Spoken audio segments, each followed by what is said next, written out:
Catching up with goaltender Malcolm Subban for your Rockford IceHogs as they get ready to take on Iowa tomorrow, Wednesday at the BMO, and then again the Chicago Wolves. They'll square off on Friday night at the BMO as well. We're going to kick things off with Jay Taft. Your hand is up and your line is active. Hey, Malcolm, just give us an idea of how tricky this past week has been for you in your life, just with everything going on. I guess you can go all the way back and just talk about the initial getting sent down and everything. How do you process that in your mind and kind of reset your goals here?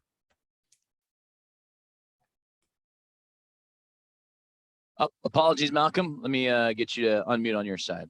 That is on my end. Apologies. Is that better? Yep, now we can hear you. Thank you. Okay. Yeah, I think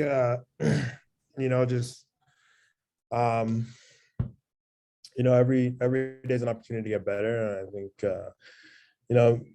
me and Petey have been working on a lot of stuff here. I think it's been helping me. My game's been improving. So that's obviously the main focus, in terms of myself. And obviously, as a team, I think that, we have a lot of good players here. I think we're all starting to come together now, and, we're starting to get some more. You can see the guys are trying to get confidence. And I think it's, good for everyone. I think we're building, obviously, Reichs with the big hat trick last game. So it's just moving in the positive direction right now. So just got to keep it going.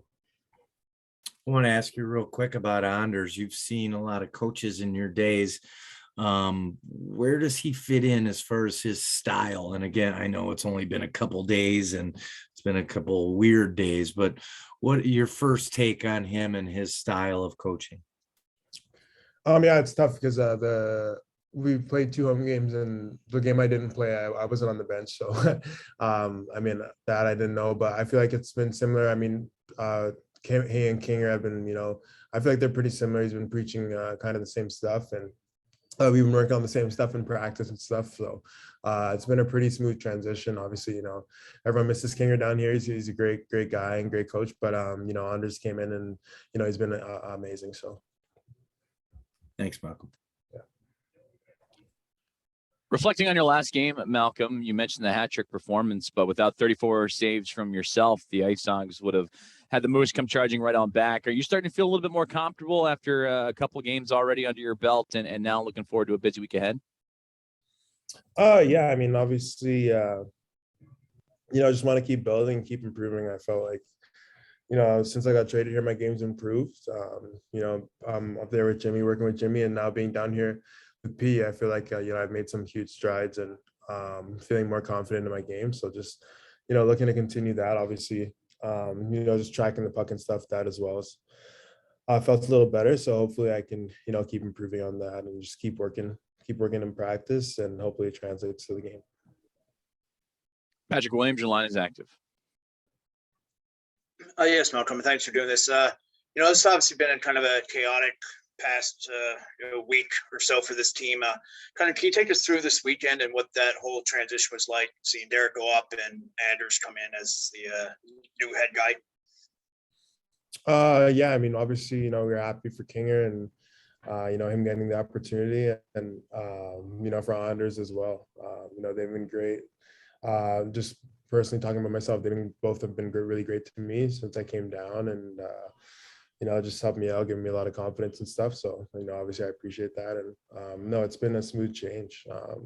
Like I said, obviously the guys miss Kinger. He's a great guy to have around the room, great coach. And but Anders has been amazing as well, and he's also a great guy. So it's been really good so far. Thank you. Scott Leber, your line is active. Hi, Malcolm.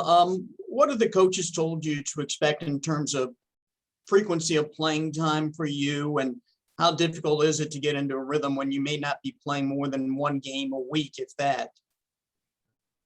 Yeah, I mean, it's always tough, but I think you got to use your practices as your games. I've been in situations like this before, so it's nothing new. I think I just gotta just don't lose focus in practice and stuff, and keep up my practice habits, keep building my game and working on things. And I think if you do that, it'll help translate to the game, even if you're not playing that much. I think, it'll help. Obviously, nothing really compares to a game. You need the game time to play. And it's different mentally, but like I said, yeah, just keep working on my game, and that'll help for when I get in there.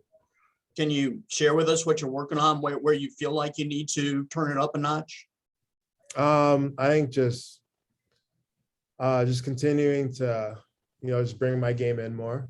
So I'm not just, running around outside the crease sometimes. And I think I've been doing that, and, just being, I guess, more ready when the puck's on the perimeter sometimes, just to help me get to places if there's a pass or if there's a shot, obviously be ready for the shot. And, just always continuing to work on post work, overlapping and RVH and stuff. And yeah.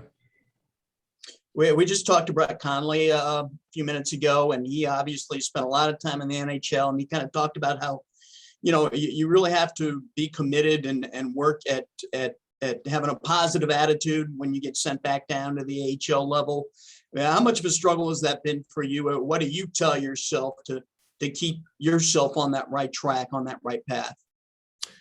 Oh yeah, I know when it first happened, for me, it was obviously disappointing, in terms of like just, the summer I had. That was probably the most dedicated summer I had ever, and I, just coming in, hoping to, get an opportunity. And obviously that getting sent down, it was tough. But, I think it's tough. I mean, like at the same time, you still you're getting paid to do a job. You still got to come down here and, do your job and continue to get better. Because I know, obviously, yeah, in the forefront, it's tough, but in the back of your mind, that, if you want to get back to where you want to go, you got to keep putting the work in and keep getting better and show that you want to be there. So, I've just been continuing to work on my game, and as is everyone here.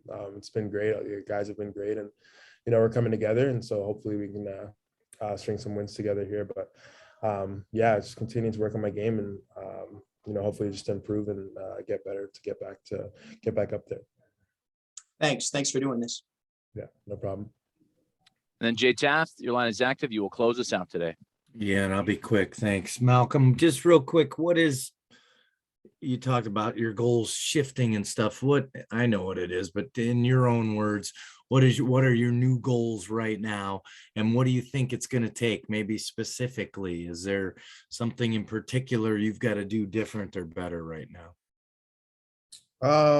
I mean, in terms of goals, I think it's to honestly to get better every day. I think you just got to take it day by day. I think, you never really know what's ahead and what's going to happen. So I think you don't want to get too much outside yourself and kind of just control what you can control. And that's, getting better every day. And I think that'll translate to better results in practice, which will translate to better results in the games, which translate to better results in your career. I think that, it all starts from, the first small steps. I think that's what leads you to take bigger steps. So I try not to look too far ahead. I just try to look at what I can control, and that's, in practice every day. And then, the next game when you get in there, just play your game, give your team a chance to win.